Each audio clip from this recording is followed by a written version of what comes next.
Hello and welcome back to the big stage, brought to you by Betting Expert. In this show, we'll have predictions throughout game week 9. We'll run through our best bets and get you the news and views from some top experts. So to help me discuss some of the key points and the matches, I'm once again joined by broadcaster Rory Jennings, also joined by PremierInjuries.com's own Ben Dinnery, and it gives me great pleasure to introduce Dan Jenkins as well, who is a Betting Expert staff writer. Chaps, how are we getting on this week? Rory, I want to start with you. The news about the owners coming together in the Premier League to vote against sponsorship deals.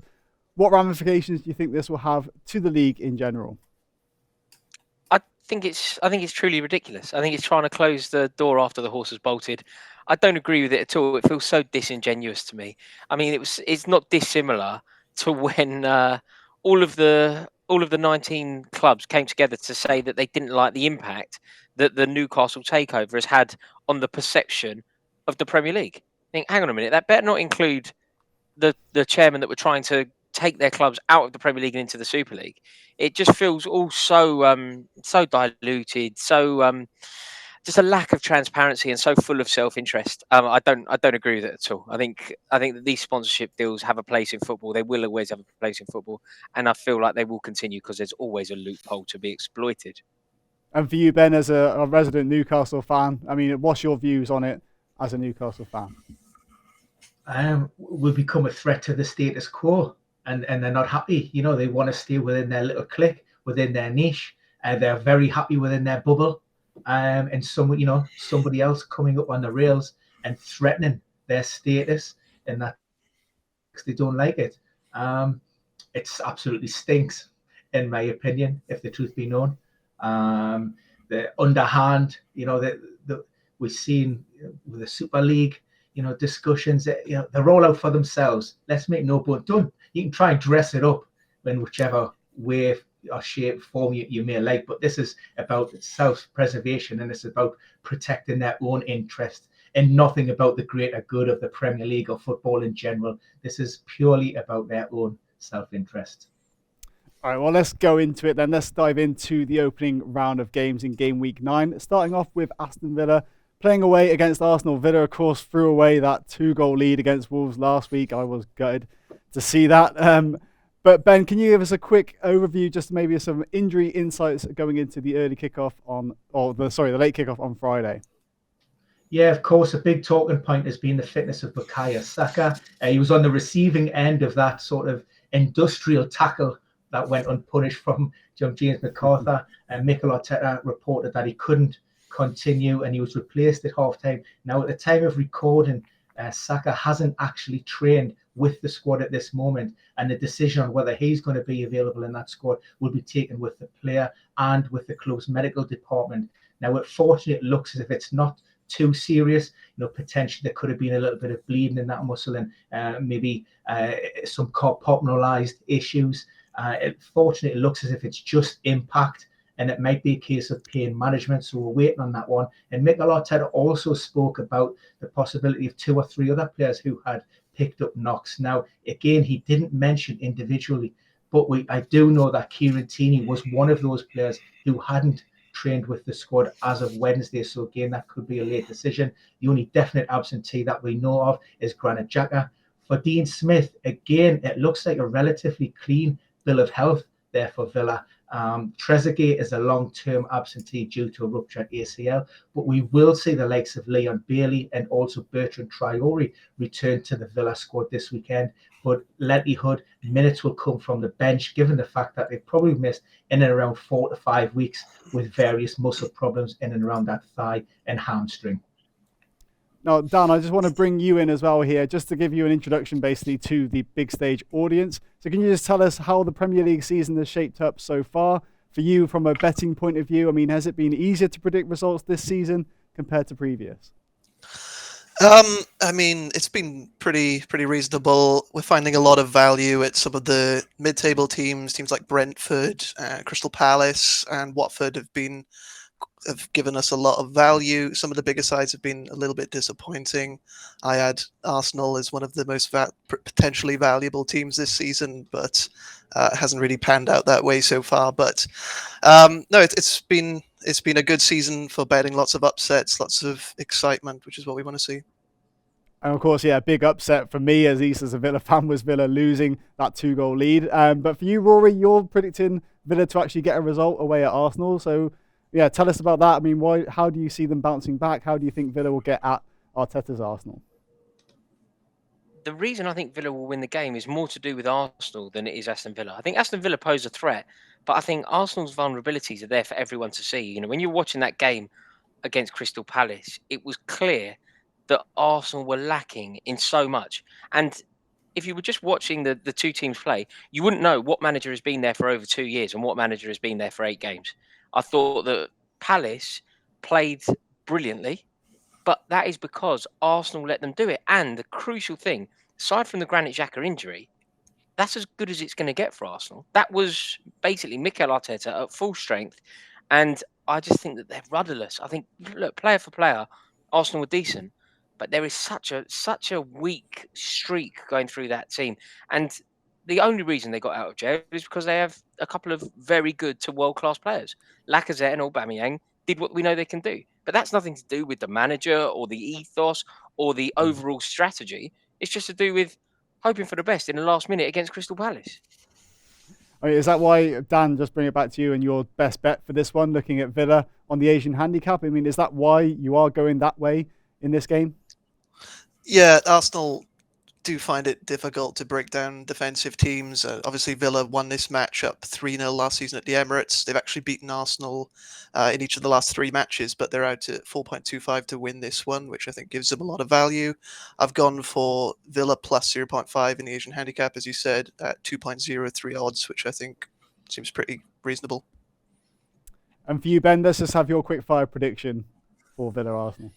Yeah, look, I think it's going to be a really tight game. Again, not maybe one for the neutral to enjoy. I didn't have a great start last week, so things can only improve for me. Look, I may plumb for the draw here and go 1-1. And for you, Rory, you are siding with Villa, right? Yeah, I think Villa will win the game. I think Villa will go there. They'll be confident. They'll believe that they can beat Arsenal.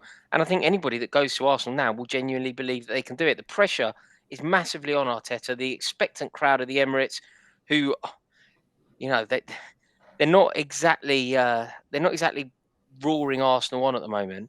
I think that the pressure that comes with playing at home in front of an expectant crowd, a demanding crowd, but a crowd that are ultimately fearing the worst, will tell, and Arteta will be ruin the day that he took that job with a bit of luck.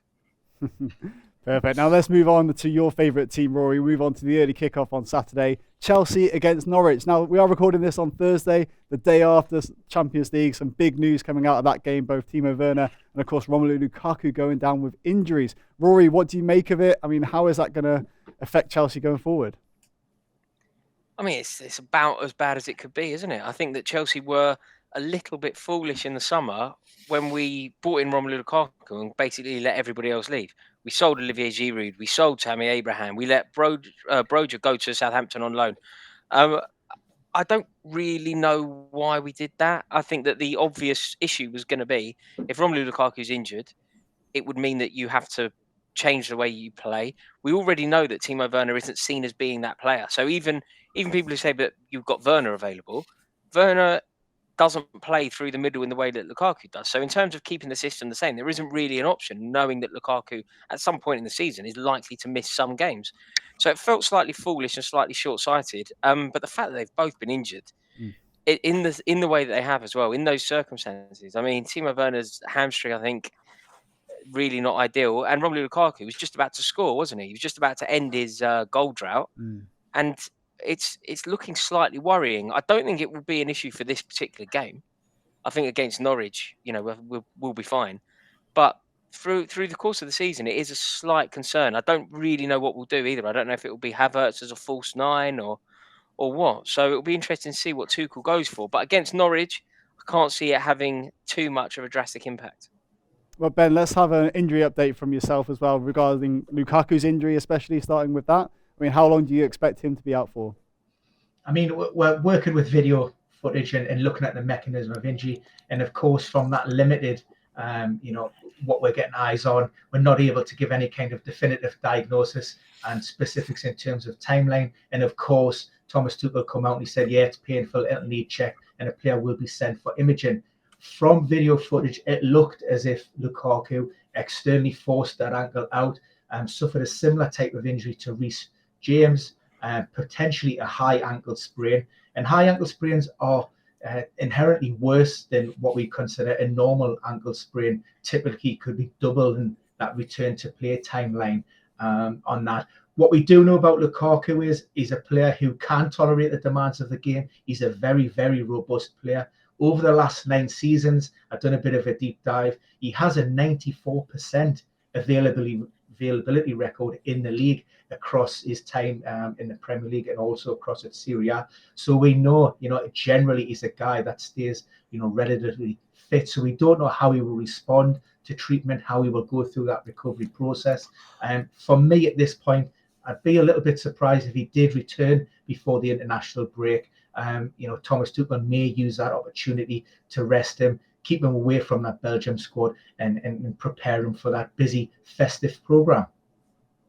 Now, I think a key insight for this game as well is also how Chelsea performed in their last Premier League game. So, of course, they got the win against Brentford, but they were battered in that second half. I mean, if it wasn't for Mendy, they could have lost 2 or 3. So, Dan, you're actually seeing some value in Norwich here on the Asian handicap. So, talk us through your bet for this one.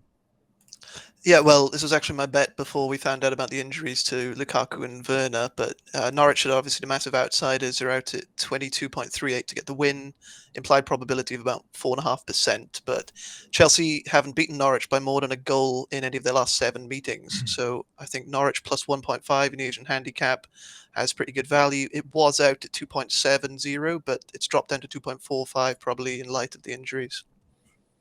Now, Ben, I think we'll go to you for your prediction for this one. I think you're going for a comfortable Chelsea win still, regardless of the injuries, right?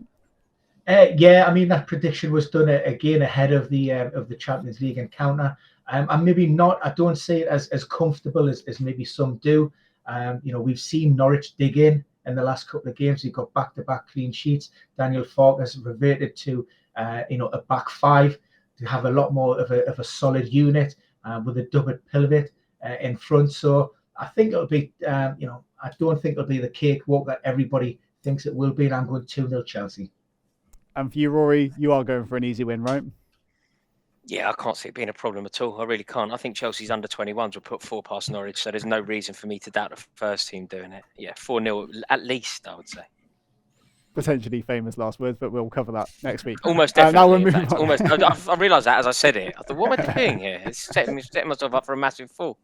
That's it. That's fine. We'll move on to Crystal Palace against Newcastle. Of course, Steve Bruce losing his job, they say by mutual consent, but I think it might have been on the cards for a while. Ben, as a Newcastle fan, your initial reaction to Bruce leaving, I mean, where does the team go from here? First and foremost, wish Steve Bruce all the best. I think the way he's being treated on Tyneside by certain sections of the media and certain parts of the support has been nothing short of a disgrace. Regardless of what his maybe inabilities or his lack of, in terms of managing the team and tactical awareness, or he was a guy that had the club at his heart and he always gave his best. And we always champion the cause that, if you're willing to give your best and do your best for the team, then we will back and support you. Well, I'm sorry, but that hasn't happened in this case. He's been singled out from day one.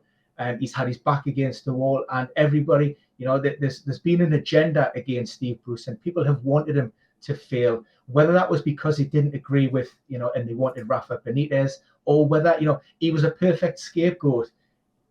Ultimately now, and I heard an interview this morning, and the players have now lost that human shield element, because when other players are culpable in this as well, they need to stand up, they need to perform. And they need to start delivering, because you can no longer hide behind Steve Bruce because it was too easy for them. So, look, whether this is his last, I hope it's not his last managerial post, because I think, given his history and given what he's brought to the game over the years, I think it would be a sad way to bow out under these circumstances. But whatever his future holds, I wish him the very best. Great stuff. Now, moving on to our suggested bet for this one, it looks like Palace should be the good value in this one. But Dan, I want to bring you in here. I mean, how much value does it have when a team loses their manager? Is it a good idea to bet against them or perhaps support them if they've lost that, potential poisonous man in the dugout? Well, there's the thing about the new manager bounce, but we don't really know what's going to happen with that. I still think Palace will win. They're in good form. They've drawn the last 3, but they probably should have won all of them.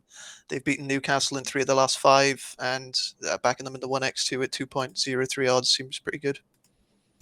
And Rory, for you, you're going for a Palace win as well. I think we're all predicting a Palace win in this one. So is it fair to say that you've got perhaps Vieira a little bit wrong, or you've been impressed by him? No, I've been massively impressed with Vieira. Yeah, I definitely called it wrong. I didn't see it going this way at all. I think that they've been so good, particularly if you think about it. In the last 2 games that they've played, cumulatively, the last 10 seconds of the last 2 games have cost them 4 points. So they've been really unlucky, and there's no reason for them to not get a win against Newcastle. I feel like the good times are coming for Newcastle. I really do, but not just yet. I think, it might take a while for that to actually happen. But let's move on now to the next game we're going to look at, Everton against Watford. So, of course, Claudio Ranieri's maybe their first proper game in charge of Watford. You can maybe discount that Liverpool game as well, given that Liverpool was so good. They were going to expect to win that one. But Ben, have you got any injury updates for us for Everton and Watford going into this clash? Yeah, I mean, it never seems to rain, but it pours down at Goodison Park. We've had a couple of big injury updates from Goodison and Finch Farm this week. The first being Abdul Doucouré, and we know he's going to be out the game with what the club report as a stress-related response to his foot. They insist that the player does not require surgery, but they're not willing to put down or pin down a definitive timeline on that. We do know that Doucouré had a similar type of problem towards the back end of last season, and that kept him out for in and around 60 to 65 days, which means that he's in a race against time now to play against this year. So that's a big blow, because I think he's been a massive player for Everton this season. And also we've had an update on Dominic Calvert-Lewin. Now, he should have been in and around pushing for a return to that first team squad maybe within the next 7 to 10 days. But he, again, has suffered a setback, a quadriceps, so that's a thigh-related problem. And again, we don't have anything definitive, but we're looking at least a couple of weeks. And when you factor that Dominic Calvert-Lewin hasn't played competitively since the end of August, we may not see the best of that player now until maybe mid to late December at the very best. So on the flip side, Richarlison, he could come back into contention. He has been training with the group, even though Everton are struggling in terms of breaking down those teams. Like they did against West Ham. I still can't see Richarlison coming in from the start, and it could be Salomon Rondon leading that front line. And for the visitors for Watford, they're still missing their 2 key centre-backs in Christian Cavaselli and Serralta, but Joshua King is back in contention after recovering from a knee ligament problem. So, Dan, I mean, your suggested bet for this one is to look at Watford. Is it those injury updates that really swayed you on this one, or did you see value kind of elsewhere? Yeah, I mean, it plays a role. There's not a lot of value in this match, really. I couldn't find much. Watford haven't beaten Everton at Goodison Park ever, but they've won 3 of the last 8 meetings with them. So plus 0.75, and the Asian handicap market looks pretty good. And Rory, I think you're going for a bit of a tight affair as well in this one. Maybe a draw. Is that your prediction for this one? Yeah, I've gone for a draw. I feel like Everton have just gone off the boil a touch. So I think that Watford could get something. So I've gone for a 1-1 draw, yes. And Ben, let's just have your quick prediction for Everton-Watford. Yeah, I'm with Rory on this one. I've got 1-1. Now I'm going completely the opposite way. I'm going for a 3-0 home win. I feel like the home advantage should be enough. And with those injuries at the back for Watford, Everton should exploit that. But let's see who turns out on or comes out on top. But let's move on to the next game. We're going to look at Leeds against Wolves.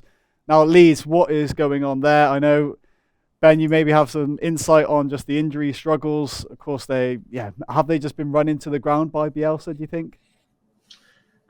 This is something that is levied a lot of the time, particularly towards the end of the season when, these sections have reported that these teams are suffering from burnout. What we did see last week for the first time since their promotion from the second tier into the Premier League, accumulative figures of that team were actually outran by Southampton. So that's relatively, that's unheard of when we think about Marcelo Bielsa's team.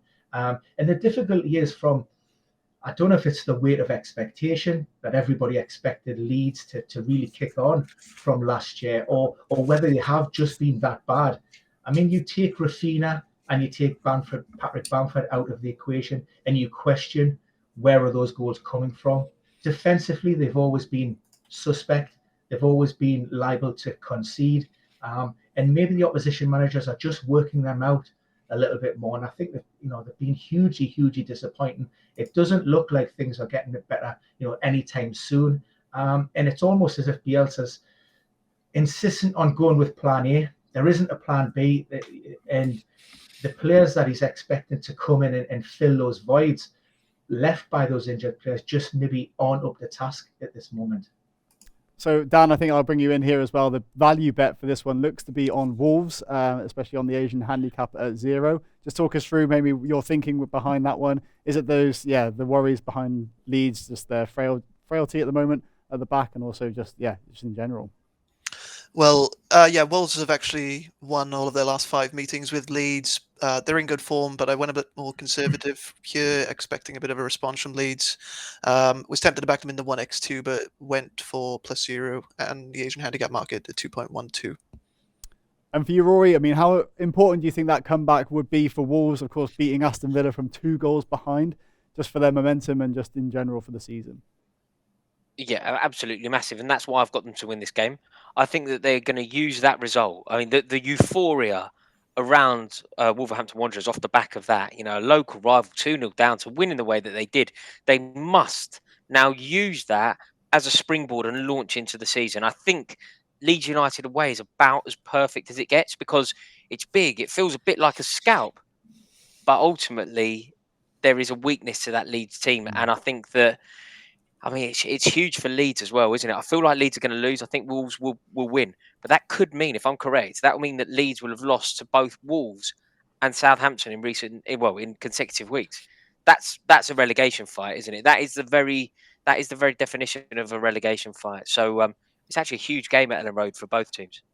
Absolutely. Well, one to look forward to for sure. Now, we're going to move on to Southampton, Burnley. So Rory did mention Southampton. Perhaps not the most glamorous of ties, but we are looking at under 1.5 goals as the value bet in this one. So, Dan, just talk us through your thinking.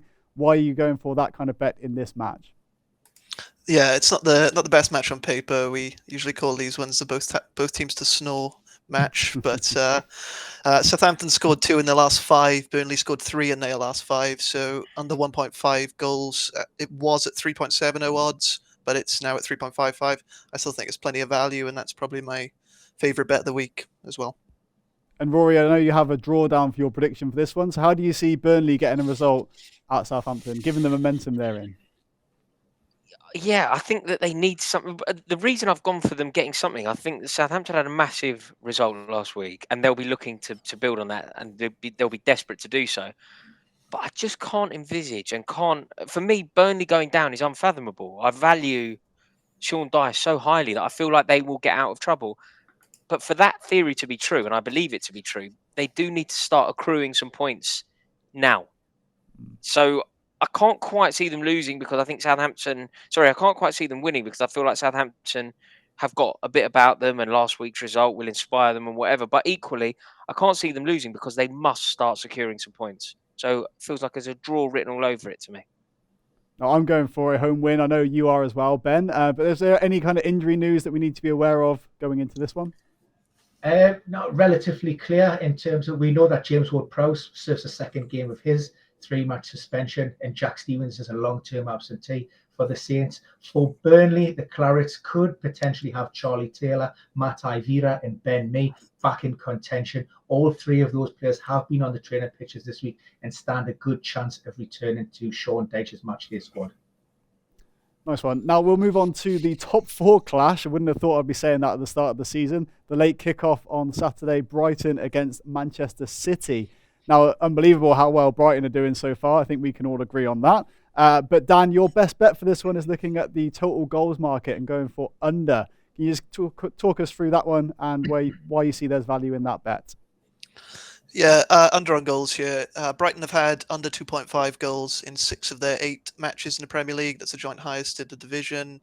Man City have averaged 1.6 total match goals in their last 5. They're coming off Champions League match in midweek, maybe a bit of fatigue against a tough Brighton defence. Under 2.5 goals at 2.00 looks pretty good. Now, I know, Rory, you're going for a bit of the opposite way. You are expecting goals. I am as well. But just from your point of view, I mean, how do you see this one going? Do you think City will just be too strong and just ultimately score plenty of goals? Yeah, I think it's a bit of a myth. You know, this Brighton buoyancy. People are so into Potter. It really does feel like he's a hipster choice. For me, it just looks so fragile. I don't see it. I don't subscribe to it. They haven't played anyone yet, and I feel like they're going to get a real stern lesson when they play City. I feel like their confidence will do them a bit of a favour, and it won't quite be the trouncing that it could be. They'll also benefit from the fact that City played in Europe this week. But yeah, I can't see Brighton getting anything out of this at all. I've gone for 3-1 City. I mean, I'm on a similar lines as well. I think the strength in depth that City have should make this quite a comfortable one. But for you, Ben, does the lack of a maybe clear focal point for City maybe help or hinder them in a way? I mean, what do you make of City so far? I really like City, and I'm not sure if this is a narrative that's maybe been overplayed. And we've seen for large portions of last season when City won the league, the Sergio Aguero injury, they played without that focal point. And Pep has Gabriel Jesus at his disposal, if he wants to deploy him centrally, whether he chooses to put him out on the right-hand side at the moment. City have scored the highest number of goals in the league this season, and they're matching their XG output. So, look, when you've got the quality and the strength and the depth, and you've got the likes of Foden or Raheem Sterling or even a Kevin De Bruyne who could roll, or likewise, you could move Gabriel Jesus in there and put Riyad Mahrez out on the right-hand side.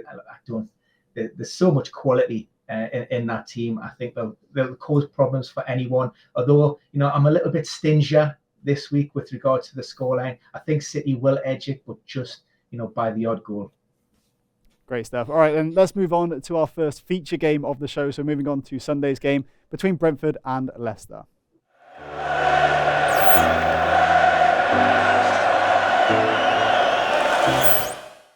So some really big performances from these two last week. Of course, Brentford went down to Chelsea 1-0, but they did come back in that second half, as I mentioned before. Lots of chances. And of course, Leicester beating Man United as well and looking pretty convincing in that result. But Rory, just want to start with you. What was your take on both United's performance and also Burnley against Chelsea? Well, United were... I mean, that was terrible, wasn't it? That was the moment, I think, where we realised that this is over. I mean, when it's actually ended, when it's actually put out of its misery, we don't know. But I feel like as an experiment, I think it's done. I think the results are in. There is conclusive proof that Ole Gunnar Solskjaer is not good enough to manage that club and will not be there for the long haul. And it all came from that Leicester result. I really didn't anticipate it. It felt a little bit.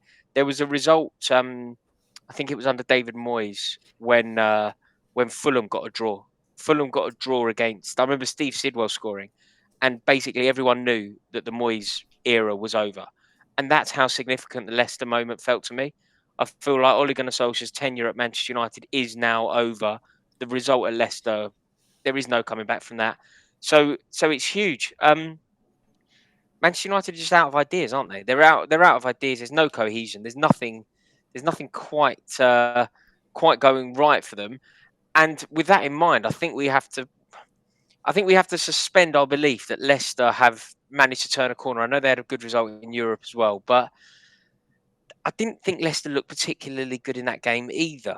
So I don't really know where I sit on Leicester at the moment. I think they've been very disappointing so far this year.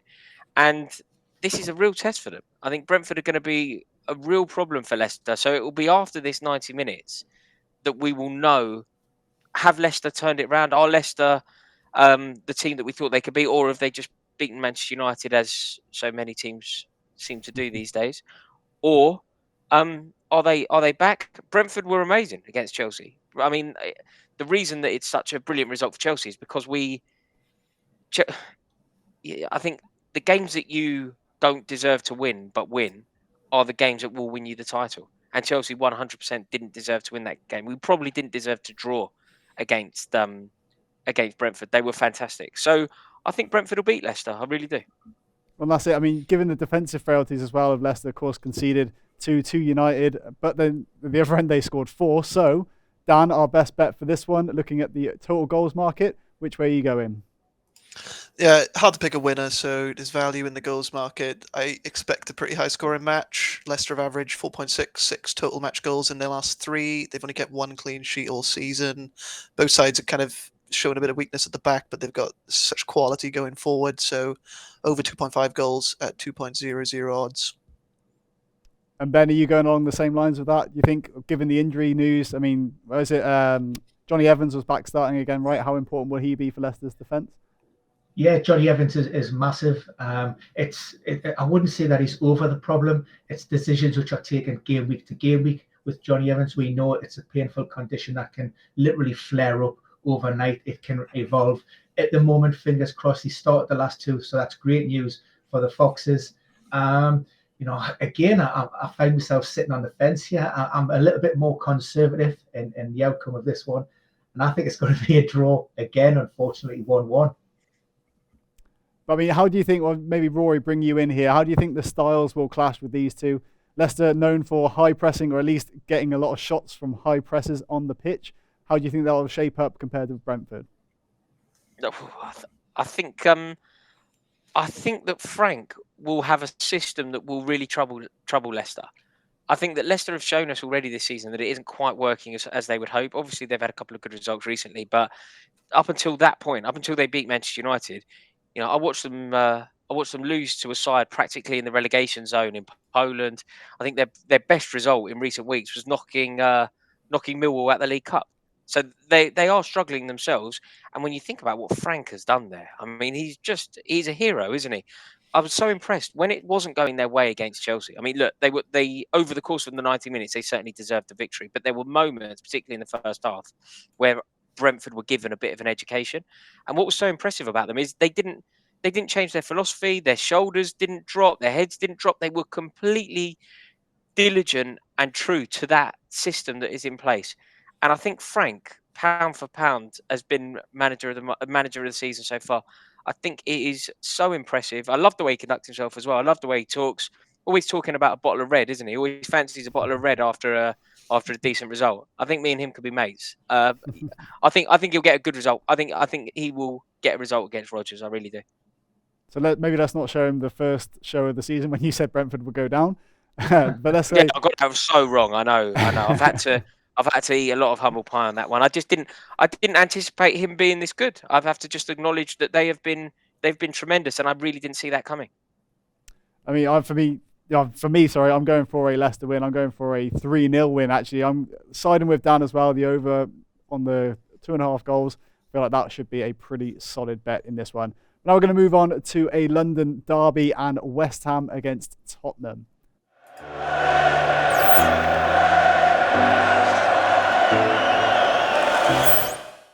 Now, we are filming this on Thursday before the Europa League and Conference League action, so we don't know exactly what's going to happen in those games, but West Ham meeting Tottenham is going to be a big encounter for sure, and we are all expecting goals here.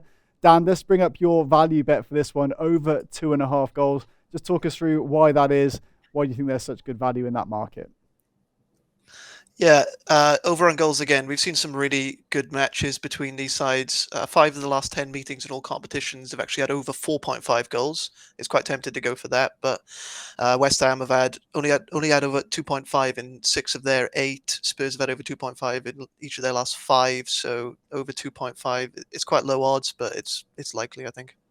And for you, Dan, as well, traditionally, I mean, is it a good idea to back the overs when teams are involved in Thursday night football, like so close to the weekend? Well, there's always a bit of fatigue depending on the team. If it's a team like Tottenham, then you'd expect them to have the players in reserve to come in after a European match. But West Ham don't have the biggest squad, then probably a bit of fatigue. You'd expect goals. And for you, Rory, I mean, just talk us. We've already waxed lyrical about Mikel Antonio, how important he is for this West Ham side as well. I mean, is he going to be the big difference maker against this Spurs defence? Yes, I think he probably is. But I'm so impressed with West Ham generally. I think they've just been amazing, haven't they? And again, you've got to give so much credit to David Moyes. I didn't see them. I didn't see this happening. Do you remember? It wasn't even that long ago that Moyes was out. I think he was out for being ill himself, and West Ham fans they got a couple of good results, and West Ham fans were saying, "Oh, we're better off without him," and really didn't look like it was going his way at all.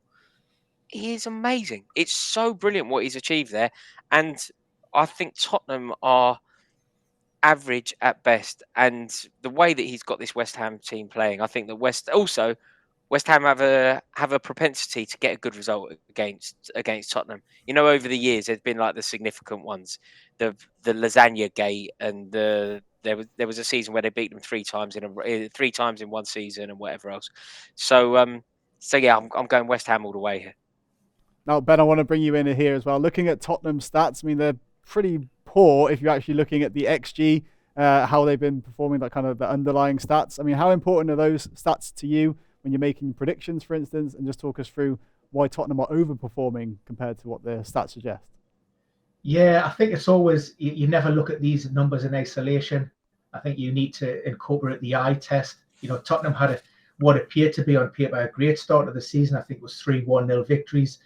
But almost that was papering over the cracks because the underlying data was actually really quite poor, and it showed that maybe just a little bit lucky. And I'm certainly not convinced of those. They're coming off the back of 2 straight wins. I'm not convinced that they've actually turned the corner.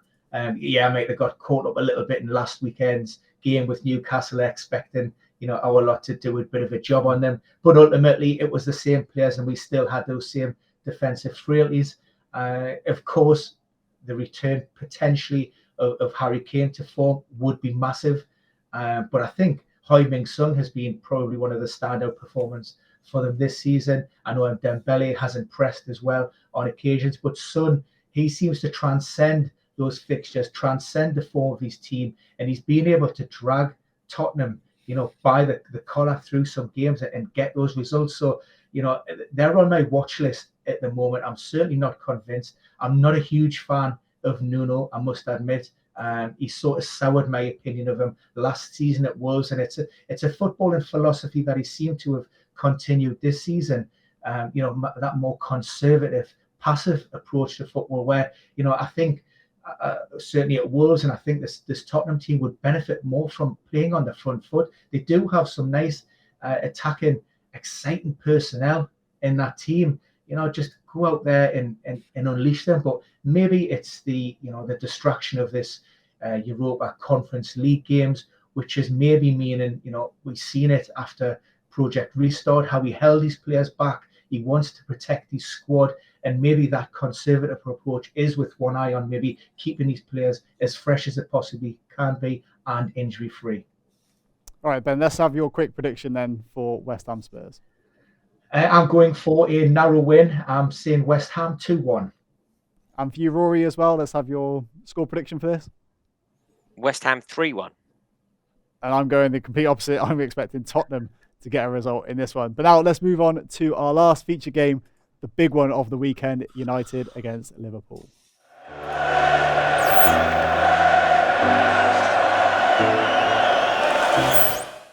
Now, of course, the big clash on Sunday, Man United against Liverpool. Massive rivalry between these two, of course. But Dan, I want to bring you in. Your suggestion is to bet under on the total goals market. I mean, does it kind of go against the hype? We always anticipate these games a lot, but in reality, what's the best way to go when betting? I mean, if everyone's expecting a goal fest, then it can sometimes be better to just go against the grain and expect a bit of a boring match. Obviously, you had matches between these two sides. It finished 4-2 and 3-2 in the Premier League and the FA Cup last season, but their 4 meetings before then each finished with under 2.5 goals. The odds are really good. It's 2.30 for under 2.5 here. It's an implied probability of 43.5%, and I think a boring 1-0, 2-0, 1-0 draw is a lot likelier than that. Great stuff. Now, Rory, you have basically the opposite down. You've got a high-scoring affair. So tell us, how do you think Man United will go against Liverpool in this one? I mean, I think it's going to be massive. I'm really looking forward to it. And And I've got a feeling that Manchester United, just the propensity that they have under Ole Gunnar Solskjaer to pull it out the bag.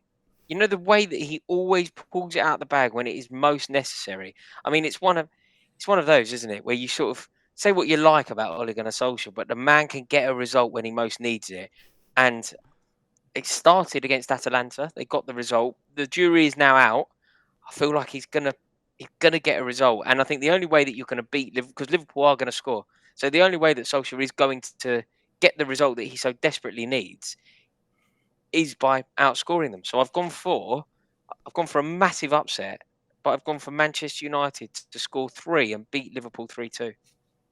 Excellent. I completely disagree. I feel like Liverpool should be too strong myself. But Ben, let's just bring you in here as well. I mean, what are the key matchups that you see happening here against United's attack against Liverpool's defence, and of course that irresistible Liverpool attack at the moment? I mean, Mo Salah, for me, arguably, is probably one of the best players in the world at this current moment, both in form. He scored in his 9th consecutive Liverpool game in the Champions League midweek. At 10 in a row. Would you bet against that? I certainly wouldn't. He continues to defy all logic. He's got the highest XG, highest XGI, and he certainly looks as if he's benefiting from that summer of non-football. He's really elevating his level of performance, to beyond anything that I certainly expected. Liverpool started the season strongly, and they just continue to develop and move it up to the next level. And of course, we're talking about against the Manchester United defence, who are just pretty poor. Let's not sugarcoat that. I think they've had 1 clean sheet this season against Wolves, and over the last four game weeks, only Watford have a worse XG conceded. So again, I'm with Rory on this. I cannot see United keeping a clean sheet, and I also agree with the fact that Ollie does seem to dig out a result when it's needed. I cannot, go for United are going to get the win. But with Cristiano Ronaldo and Bruno Fernandes, you have the quality there who can unlock that defence. And I'm sitting on the fence with a 2-2 draw. Now, for me, I'm going, I feel like Liverpool, the informed team, like you say, Mo Salah, best in the world. I think there's not really a debate about that at the moment either. I feel like a Liverpool win should be on the cards, and a pretty easy one at that. But that wraps up our previews for each of the games. Let's just bring up our picks for this round as well. You can follow these if you'd like to, if you want to bet on some of our predictions. Rory did have the standout performance from last week. 6 out of 10 predictions were correct, including 2 draws. So keep an eye on Rory's results. But that wraps up for the show. Rory, Ben and Dan, thanks a lot for joining us on the big stage. We'll be back to talk to you all very soon. Cheers, everyone. Thank you. Cheers, guys. Yes. And if you want to get the latest injury updates, head on over to Ben Dinnery's Twitter account linked below, as well as getting the latest news and the betting tips courtesy of Dan over on bettingexpert.com. But for now, that wraps up the show. And of course, if you do place a bet on any of our predictions, please do gamble responsibly. We'll see you again very soon on the big stage.